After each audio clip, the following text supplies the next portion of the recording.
तो जैसा कि लास्ट एपिसोड में हमने देखा था कि जूकिंग को मिस्टिक स्प्लेंडर स्टेट को अनलॉक करने के लिए सबसे पहले अपने 30 अपर्चर्स को ओपन करना होगा और इसके लिए उसे सी बीस के सोल को डिवावर करने की जरूरत थी। तो जूकिंग सीधे शिकार पर चला गया जहाँ पर जियानो नाम का बंदा उसके सी बीस की सोल पर कब्जा करता है। तो जूकिंग ने उसे हंट डाउन करना शुरू कर दिया।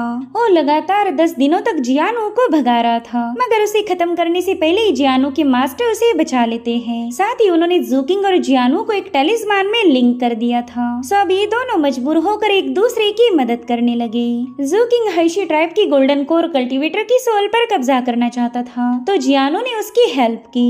अब आगे तो इस एपिसोड की शुरुआत में हम जियानो को देख पाते जो कि जूकिंग पर काफी ज्यादा गुस्सा था। वो अपने पोएम्स में कहने लगा कि 2 कब्रों पर एक ही अगरबत्ती जल रही, मगर तेरी लालच ने मेरा दिल तोड़ दिया। तभी जूकिंग अपने वेसल के बैरियर को एक्टिवेट करते हुए कहने लगा कि मुझे तेरी बातें पल्ले नहीं पड़ रही। जो सुनते साथ ही जियानो कह रहा था कि मुझे भी ट्रेजर में हिस्सा चाहिए, वरना मैं अपना गला काट दूंगा। अब जूकिंग को पता था कि ये दोनों तो लाइफ लिंकिंग टेलिस्मान से कनेक्टेड हैं। अगर ये मर गया तो मैं भी मारा जाऊंगा, इसलिए जूकिंग उसके साथ अपना ट्रेजर बांटने के लिए तैयार हो जाता है। उस बैग से उन्हें कुछ स्टोन, फेदर और एक बॉक्स मिला था, जिसके बाद ये दोनों एक दूसरे को लुक देकर तुरंत ही उस ट्रेजर पर झपट्टा मार देते। जियानो ने अपना विश बॉक्स उठा लिया था, तो वहीं पर जूकिंग ने गोल्डन फेदर को उठा लिया, जिसके बाद जियानो ने दोबारा से अपनी कविताएं शुरू कर दी। तो जूकिंग कहता है कि क्लियरली बोल, मुझे तेरी बातें पल्ले नहीं पड़ रही। तो जियानो उससे कहता है कि मुझे सिर्फ एक बॉक्स चाहिए, बाकी सारा ट्रेजर तेरा होगा। तो जूकिंग ने क्यूरियस होकर उससे सवाल पूछा कि आखिर इस बॉक्स में एग्जैक्टली है क्या। जो सुनते साथ ही जियानो अपने पोएटिक अंदाज में कहने लगा कि हजारों सालों पहले माउंटेन्स पर एक सुनहरी चादर ओढ़े, और तभी जूकिंग ने उसे ऐसा लुक दिया कि वो कविता छोड़कर तुरंत ही नॉर्मल वे में उससे बात करने लगा।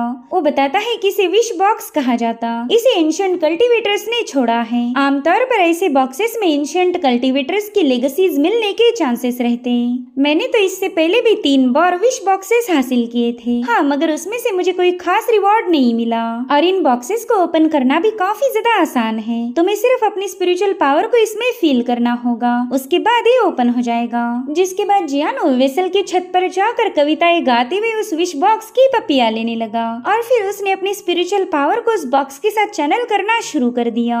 वही दूसरी तरफ जूकिंग भी उस गोल्डन कोर कल्टीवेटर की सोल को रिफाइन कर रहा था। इतना ही नहीं, उसने जियानो के सोल क्लस्टर्स भी इसमें शामिल कर दिए, जिसके चलते जूकिंग के माइंड स्पेस में कई सारे अपर्चर्स पॉइंट ओपन हो रहे थे, और फाइनली वो कल्टीवेशन से बाहर आ गया। वो कह रहा था कि गोल्डन कोर की सोल और उस बेवकूफ की सोल क्लस्टर का यूज करके मैं अपने 20 अपर्चर्स को ओपन कर चुका हूँ। ये ट्रिप मेरे लिए वाकई फायदेमंद साबित हो गई। अब मैंने सेक्ट में जल्दी से वापस जाकर पहला इस लाइफ लिंकिंग टेलिस्मान को डीएक्टिवेट करना चाहिए, जिसके बाद मैं दोबारा से समंदर में वापस आ जाऊंगा, ताकि अपनी लाइफ फ्लेम को जल्दी से जल्दी फॉर्म कर सकूं। इधर जियानो का विश बॉक्स ओपन होते साथ ही उसमें से गोल्डन ऑरा रिलीज होने लगती है। उसके अंदर जियानो को एक ग्लास वेसल मिल चुकी थी। इसमें मिस्टिक नेदर पीरियड के लॉर्ड की लेगेसी है। वेल, इस बोतल को देखते साथ ही जियानो कविताएं गुनगुनाते हुए कह रहा था कि ये ट्रेजर इतना अमेजिंग है कि मैं हर एक रंग पर राज कर सकता।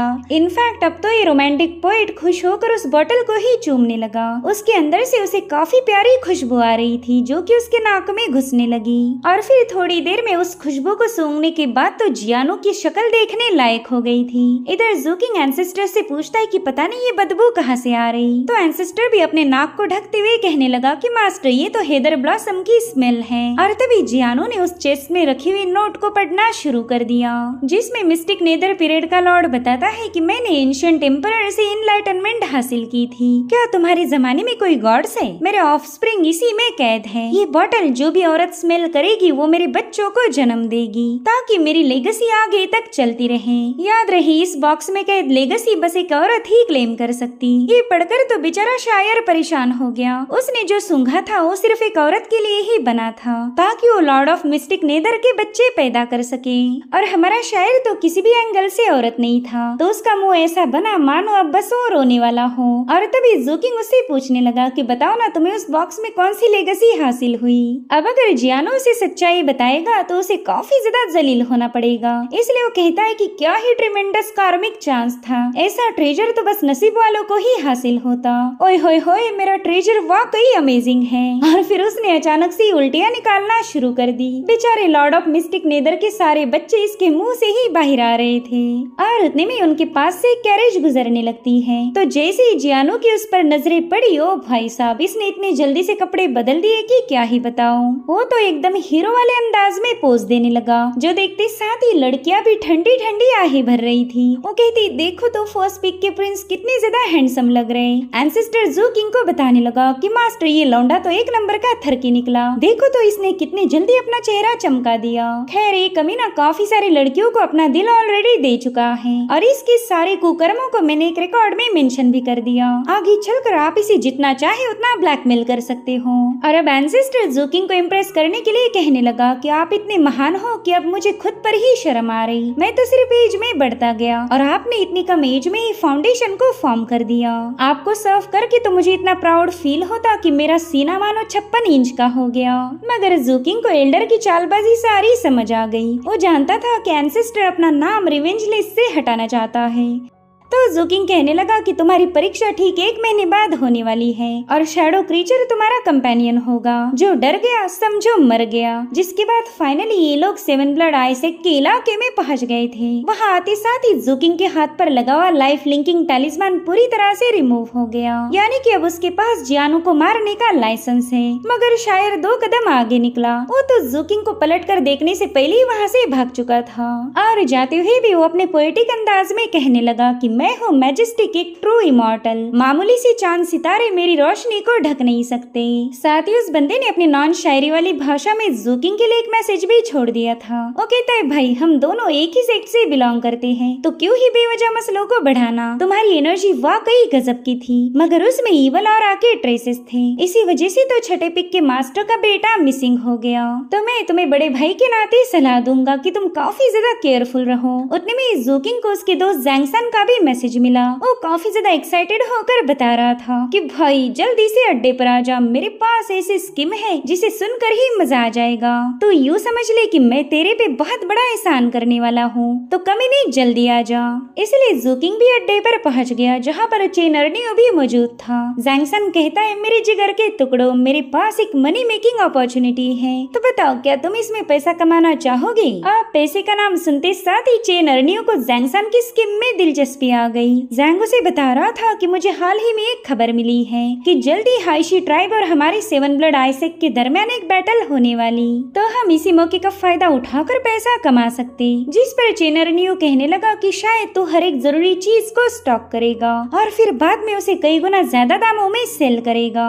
और कमी नहीं, अगर तूने ऐसा किया तो यहाँ के लोग तेरा मार मार के कुत्ता बना देंगे। तो जैंग कहता है, भाई मैं कभी ऐसी हरकतें नहीं करता, बल्कि मेरे पास तो एक अलग ही आइडिया है। देखो, गरीबों को तो हमेशा लूटा ही जाता और उन्हें लूटना काफी ज्यादा आसान भी है, लेकिन मेरी जान, हम तो अमीरों को लूटने वाले हैं। और अब उसने उनके सामने एक मैप ओपन किया। वो कह रहा था कि इस बैटल में हमारा पूरा सेक्ट शामिल होगा और हर एक पोर्ट को मिलिट्री यूज के लिए सीज किया जा सकता। पहले ही हमारे सेक्ट के पास बहुत ही कम पोर्ट है, तो अगर ऐसे में हम अपना पोर्ट लॉन्च करें तो मजा आ जाएगा। हमारे सेक्ट में जितने भी रईस लोग हैं वो यहाँ पर शॉप्स ओपन कर सकते।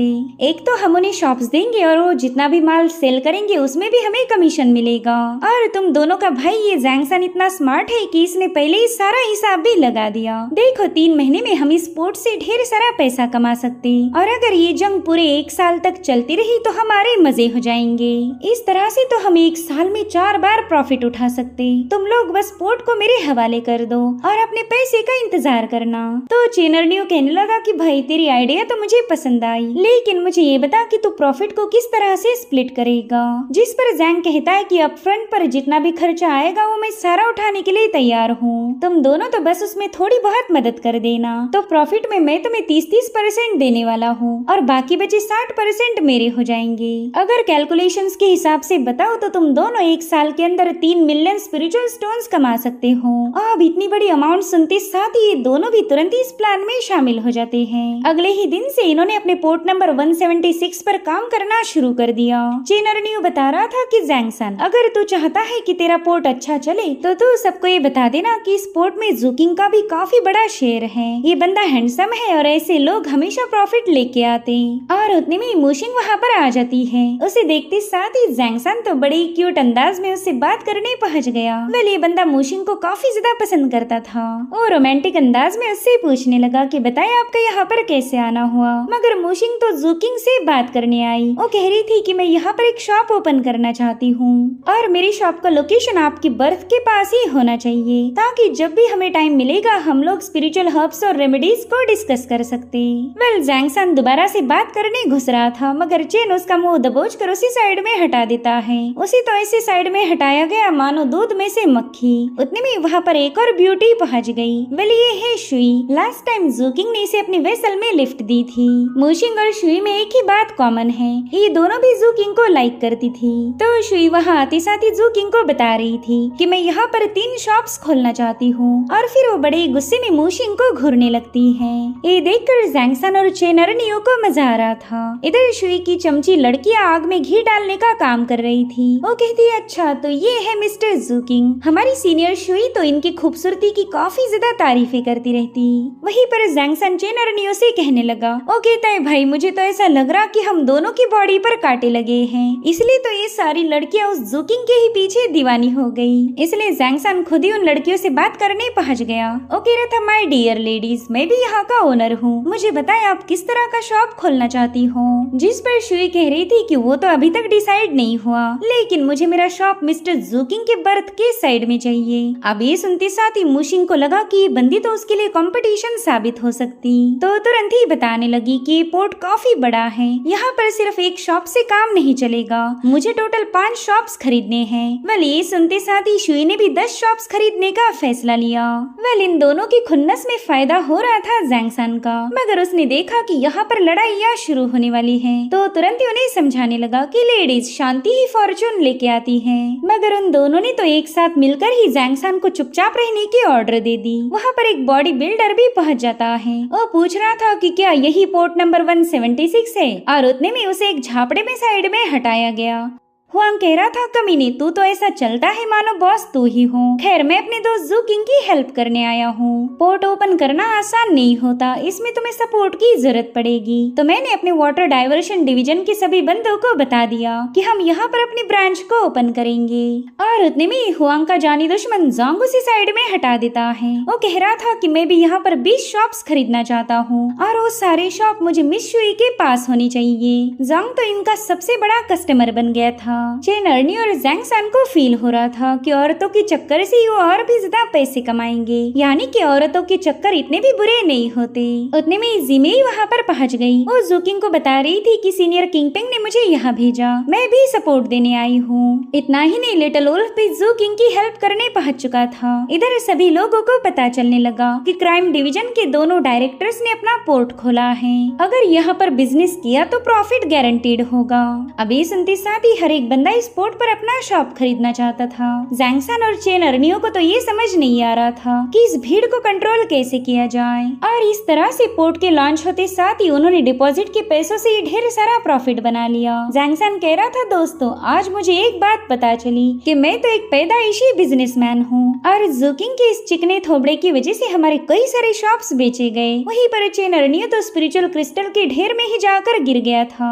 वो जूकिंग से पूछता है कि बता मेरी जान, तो इन पैसों को कैसे खर्च करेगा? जिस पर जूकिंग कहता है कि मैं इससे मेरी वेसल को स्ट्रॉन्ग बनाने वाला हूँ। जिस पर चेन कहता है हाँ मैं जानता ही था कि तेरा यही बोरिंग प्लान होगा भाई, कल्टीवेशन के अलावा भी कुछ सोचना चाहिए। तो जूकिंग हुआंग से इस बारे में बात करने लगता है। हुआंग कह रहा था कि भाई मेरे पास तो ढेर सारा पैसा है, लेकिन अगर मैं तेरी जगह होता तो अपने दोस्त और जो दिल के करीब लोग हैं उन्हें खुश कर देता। देख, तूने मुझे जो स्पिरिट ब्रीदिंग लैम्प दिया था वो मैंने अपनी सिस्टर को गिफ्ट कर दिया। अब वो काफी दिनों तक खुश रहेगी। वो बंदी उसकी कीमत की फिक्र नहीं करती, बल्कि वो ट्रेजर उसे पसंद है। देखो, अगर तुम किसी के दिल को खुश कर सको तो वो चीजें पैसों से भी ज्यादा कीमती मानी जाती। और इस तरह से इनके पोर्ट का काम शुरू हो गया।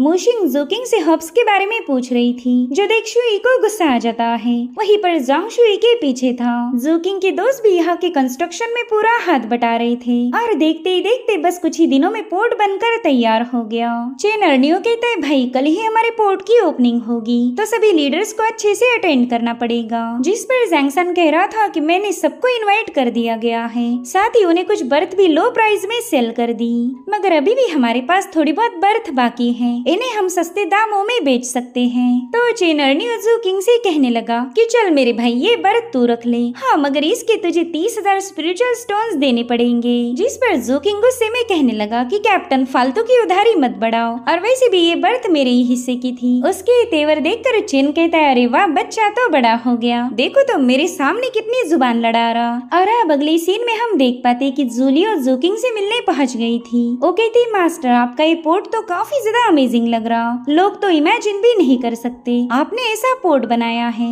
ऐसा कोई नहीं होगा जिसे आपसे जलन ना हो। और फिर उसे रियलाइज हुआ कि उसने गलत बोल दिया, इसलिए वो तुरंत ही जूकिंग से माफी मांगने लगी। मगर तभी जूकिंग उसे पोर्ट की इनविटेशन कार्ड और एक फ्री बर्थ दे देता है। वो कह रहा था कि तुम अपनी बर्थ को यूज करो या सेल करो, जैसी तुम्हारी मर्जी। जूलियो तो ये देखकर ही इमोशनल होकर रोने लगी। और अब हम एंसेस्टर को देख पाते, जो कि बड़े ही मजे से आयरन स्पीयर पर सवार होकर इनविटेशन कार्ड और फ्री बर्थ बांटने निकल पड़े थे। इधर हुआंग अपनी सीनियर को आतिशबाजी दिखाकर खुश कर रहा था, और तभी एंसेस्टर ने इनविटेशन कार्ड उन तक पहुंचा दिया। वहीं पर किंगपिंग को भी कार्ड और फ्री बर्थ दी गई थी। सिर्फ किंगपिंग ही नहीं बल्कि लिटिल वुल्फ को भी बर्थ और इनविटेशन कार्ड प्रोवाइड किया गया। वहीं दूसरी तरफ जिमी अपना हिसाब जोड़ रही थी। वो कहती कि मैंने अगर 6 महीनों तक एक टाइम ही खाना खाया तो भी मैं 100 स्पिरिचुअल स्टोन सेव नहीं कर सकती। पता नहीं मेरे पास खुद की स्पिरिट शिप कब होगी। और उतने में एंसेस्टर ने जिमी के सामने एक बॉक्स थ्रो कर दिया, जिसमें सिर्फ इनविटेशन कार्ड ही नहीं था बल्कि लेवल 1 की स्टैंडर्ड स्पिरिट शिप भी मौजूद है। और उसे देखकर ही जिमी काफी ज्यादा इमोशनल हो गई। जूलियो जूकिंग से कह रही थी कि मास्टर आज आपका मूड काफी ज्यादा अच्छा लग रहा है। और वाकई जूकिंग के चेहरे पर एक स्माइल थी। और अब अगले दिन इनके पोर्ट की ओपनिंग सेरेमनी थी, मगर चेन अर्नियो का यहाँ कोई अता पता नहीं, जो देखकर जैंगसन को टेंशन आने लगा। वो जूकिंग से कहता है कि ये खतरों का खिलाड़ी जरूर से अपनी जान देने गया होगा। वहीं पर जूकिंग ने देखा कि उसके सारे दोस्त ओपनिंग सेरेमनी में पहुंच चुके हैं, जिनमें किंगपिंग और शाओ ही भी शामिल थे। अब अगले सीन में हमें एल्डर्स की मीटिंग दिखाई गई, जहाँ पर 7 पिक के मास्टर सबको बता रहे थे कि हम जल्दी हाइशी ट्राइब पर अटैक करेंगे, बताओ तुम सबकी तैयारियां कैसे चल रही। तो फर्स्ट पिक के मास्टर ने अपने जेड सील की पावर को रिलीज करके बता दिया कि मेरा पिक इस बैटल के लिए पूरी तरह से रेडी है। वहीं पर सेकंड पिक की मास्टर बता रही थी कि हमारे पास भी ढेर सारी एलिक्सर पिल हैं, जो कि सालों तक खत्म नहीं होने वाली। और इसी तरह से हर एक पिक का मास्टर 1 बाय 1 करते हुए अपने जेड सील के पावर को रिलीज कर रहा था। तो अब इसी एनर्जी ने गैदर होकर आसमान पे हिट होते हुए वहाँ मौजूद गोल्डन बेल को रिंग किया।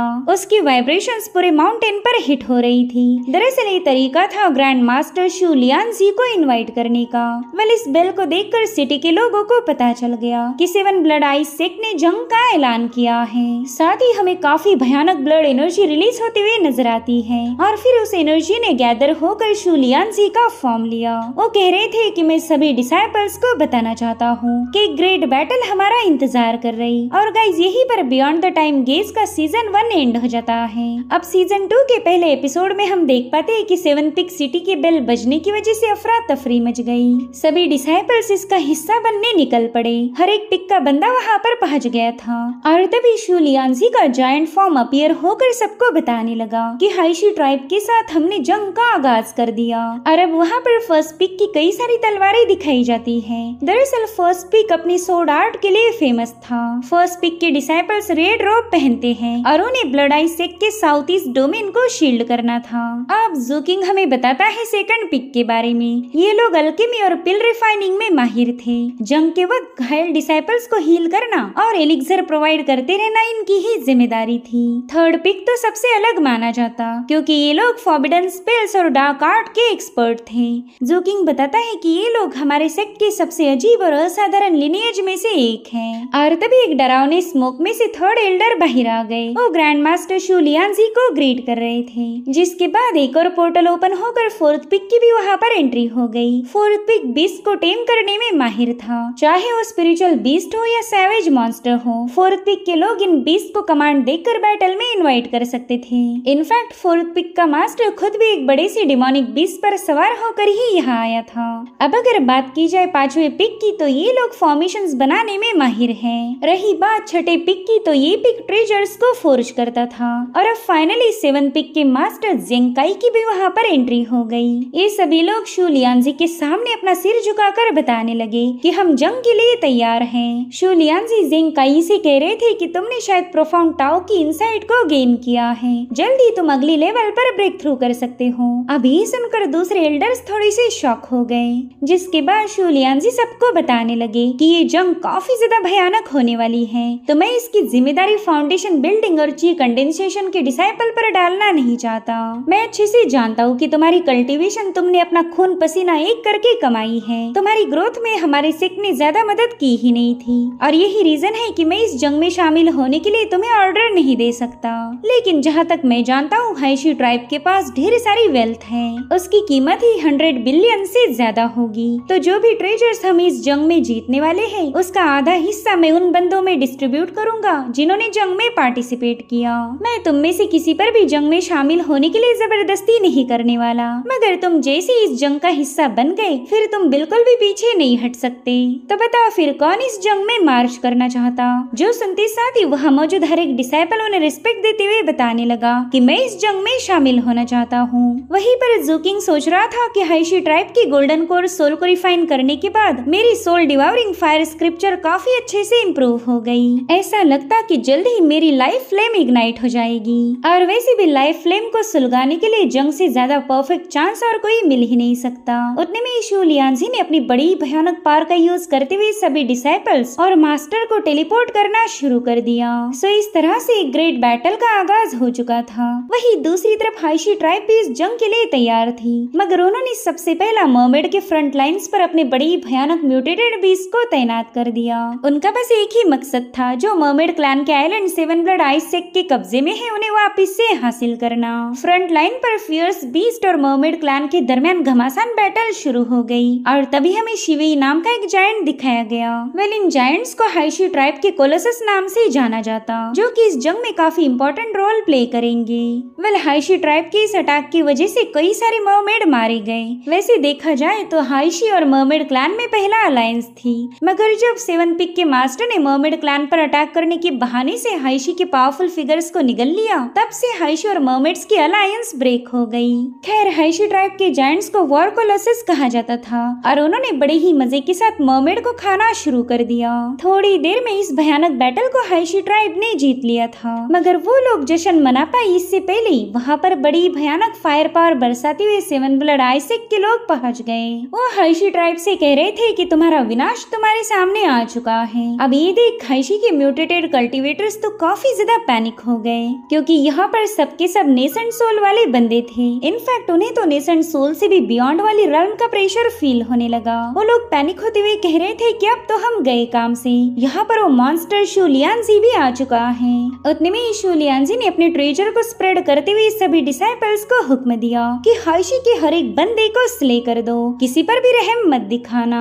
जो सुनते साथ ही सभी डिसाइपल्स काफी तेजी से बैटल ग्राउंड की तरफ चार्ज हो गए। हाइशी ट्राइब के कल्टीवेटर्स कह रहे थे कि जब तक हमारे पावरफुल लोग यहाँ पर नहीं आते तब तक हमें इस बैटल ग्राउंड को होल्ड करके रखना होगा। तब तक पिक एल्डर ने अपने एक टैलिस्मान को एक्टिवेट करते हुए अपना बड़ा ही भयानक जायंट पपेट समन कर लिया। साथ ही थर्ड मास्टर ने सभी फाउंडेशन बिल्डिंग वाले बंदों को एक नया मिशन असाइन किया था। वेल इन डिसाइपल को हाइशी ट्राइब के हिडन टेलीपोर्टेशन एरेज को डिस्ट्रॉय करना होगा, ताकि हाइशी ट्राइब के ज्यादा पावरफुल बंदे अचानक से यहाँ पर ना आने पाए। और हर एक एरे को डिस्ट्रॉय करने पर 10,000 स्पिरिचुअल स्टोन्स का इनाम भी दिया जाएगा। इसी दरमियान थर्ड मास्टर के बैटल स्पिरिट ने हाइशी के जायंट की धुलाई करना शुरू कर दी, चाहे वो जायंट कितना ही पावरफुल क्यों ना हो। बैटल पपेट तो बड़ी ही आसानी से उन्हें पटक पटक कर धो रहे थे। मीनवाइल दूसरे एल्डर भी अपने जायंट फॉर्म को एक्टिवेट करते हुए जंग में उतर गए। इनके दरमियान काफी भयानक बैटल शुरू हो गई। ज़ूकिंग ने देखा कि इन बाहुबली बंदों की फाइट में बहुत ही स्ट्रॉन्ग ओवरवेलमिंग प्रेशर रिलीज हो रहा। इनफैक्ट वो तो दो बड़े ही जायंट पंचेस के बीच में ही क्रश होने वाला था, मगर समय रहते वो वहाँ से निकल जाता है। अगर ये पंच ज़ूकिंग पर हिट होता तो ऑन द स्पॉट डस्ट में बदल जाता। खैर ज़ूकिंग ने फैसला लिया कि वो इस बैटल में इन्वॉल्व नहीं होना चाहता। वो थर्ड एल्डर ने दिए हुए मिशन पर फोकस करेगा। उसे हाइशी ट्राइब की टेलीपोर्टेशन एरीज को डिस्ट्रॉय करना था।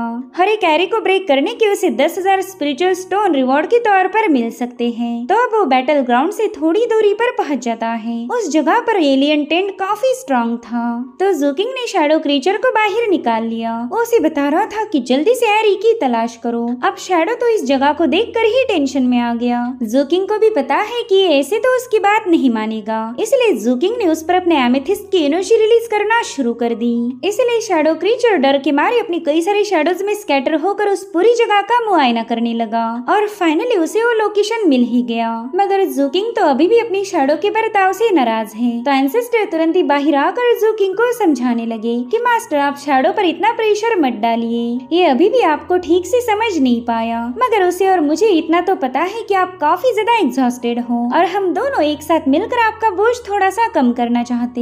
हम दोनों आपके सुख और दुख दोनों के भागीदार बनना चाहते। क्यों बिकलवे, मैंने सही बोला ना? मगर शैडो तो उसी पर भड़क गया और उसका गुस्सा देखते साथ ही एंसेस्टर डर के मारे गायब हो गया। वहीं पर ज़ूकिंग शैडो से कह रहा था कि मुझे तेरी इस किलिंग इंटेंट से नफरत है, और अब शैडो ने उसे एक लोकेशन पर पहुंचा दिया। ज़ूकिंग ने देखा कि वहाँ पर एलियन टेंट से एक स्ट्रक्चर बनाया गया था, तो ज़ूकिंग उसे अपने डॉल से एक्सप्लोड कर देता है, जिसके चलते ज़ूकिंग के सामने हाइशी ट्राइब की हिडन टेलीपोर्टेशन एरी रिवील हो गई। साथ ही उसे महसूस हुआ कि एरी से कोई बाहर आने वाला है, तो ज़ूकिंग तुरंत ही साइड में छुप गया। इस ऑरा को देखकर ज़ूकिंग को महसूस हुआ कि जो भी बीस्ट होगा उसकी कल्टीवेशन हाई लेवल पर तो बिल्कुल नहीं, और अब वो कल्टीवेटर बाहर आते साथ ही ज़ूकिंग ने अपने शैडो को इशारा कर दिया, तो शैडो क्रीचर तुरंत ही जाकर उस बंदे को जकड़ लेता है। अब वो बंदा कुछ कर पाए इससे पहले ज़ूकिंग ने अपने एक ही वार में उसका काम तमाम कर दिया, जिसके बाद उसकी सोल को भी डिवावर कर लेता है। साथ ही शैडो ने उस बंदे की बॉडी को ही निगल लिया और वहीं पर एंसेस्टर उस बंदे की ब्लेड को उठा लेते हैं। वो कह रहे थे कि लिटिल शैडो एलियन टेंट को डिवावर करके पावरफुल बन सकता,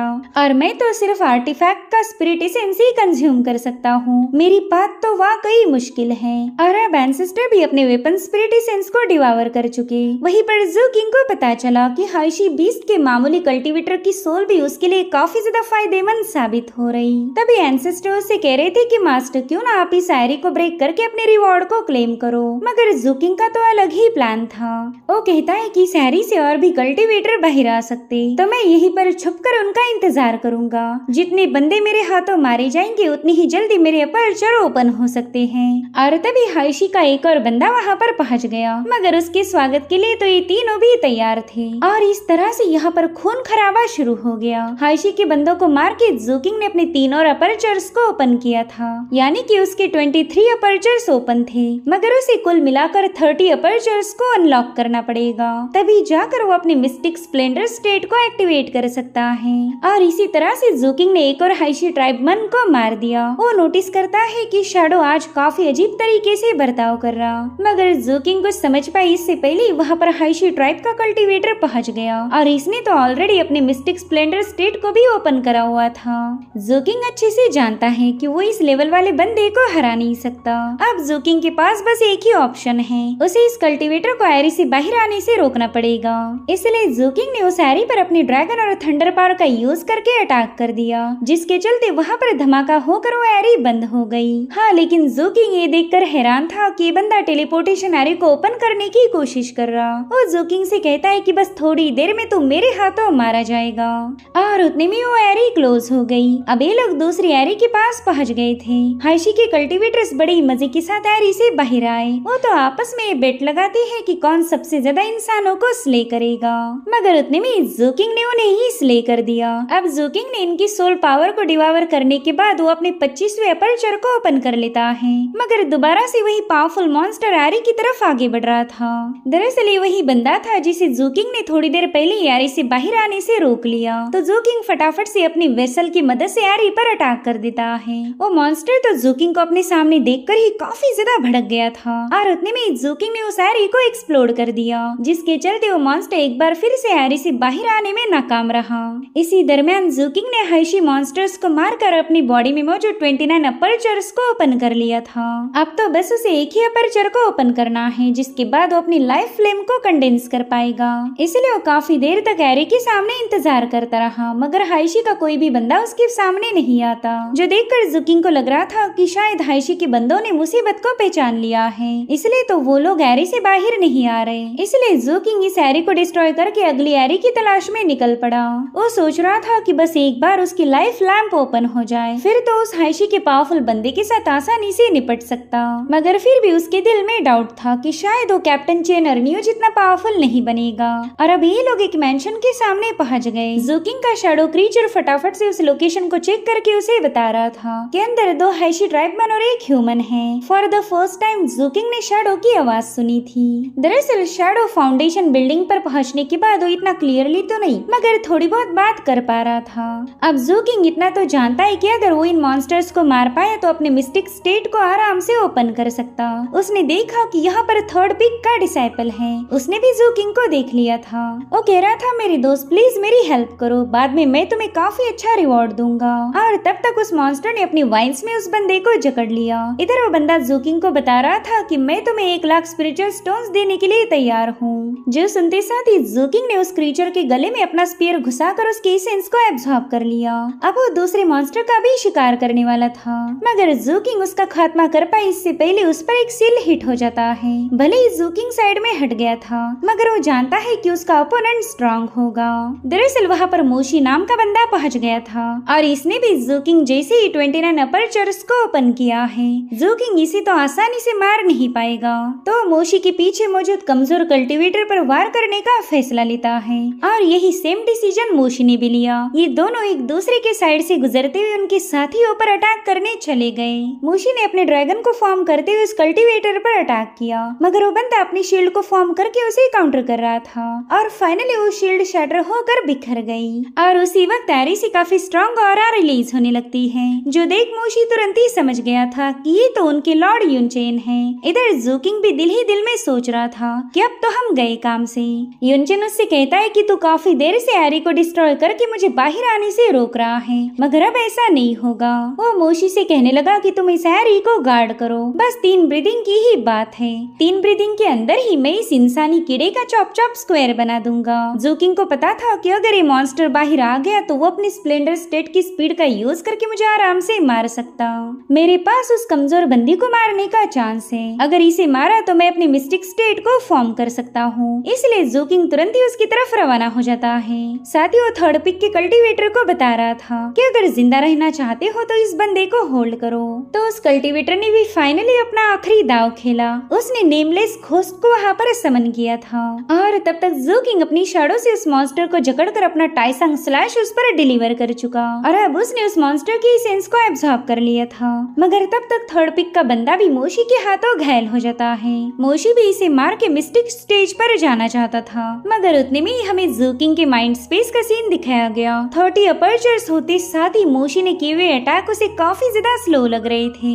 हजारों लेंसेज उस पर पॉइंटेड हैं और वो सोच रहा था कि मैं हर एक मूव को आसानी से देख पा रहा हूँ। ज़ूकिंग को फील हुआ कि उसकी बॉडी में अर्थ एंड हेवन मेल्ट होकर ब्लेंड हो रहे हैं और जैसे उसकी लाइफ फ्लेम लिट हो गई उसकी बॉडी में बदलाव होना शुरू हो जाते हैं। और आखिरकार ज़ूकिंग ने इस क्रिटिकल मोमेंट पर अपने मिस्टिक स्प्लेंडर स्टेट को एक्टिवेट कर लिया था। उसका प्रेशर ही इतना ज्यादा था कि वो पूरा इलाका ही शेक होने लगा। साथ ही ज़ूकिंग का ये मिस्टिक स्प्लेंडर फॉर्म वाकई अमेजिंग था। मोशी को पता था कि अब ज़ूकिंग उसे जिंदा नहीं छोड़ेगा, तो उसने वहाँ पर एक फॉर्मेशन को एक्टिवेट करके अपने कई सारे फॉर्म्स को अनलिश कर दिया। लेकिन जैसे जैसे ज़ूकिंग आगे बढ़ रहा था वो फॉर्म अपनी ही जगह पर एक्सप्लोड होते जा जा रहे थे और फिर जुकिंग ने मोशी के सामने जाकर अपनी एनर्जी से उसका भी काम तमाम कर दिया। उसे देखकर युनचेन कह रहा था कि बच्चे मैं बाहर आ चुका हूँ, चलो अब अपने आखिरी वर्ड्स तैयार कर क्योंकि तू अब मरने वाला है। जिस पर जुकिंग कह रहा था कि यही तो तूने गलती कर दी, तूने एरी से बाहर नहीं आना चाहिए था। और इसी कूल डायलॉग के साथ ये एपिसोड यहीं पर एंड हो जाता है। Thank you so much for watching, bye bye, take care.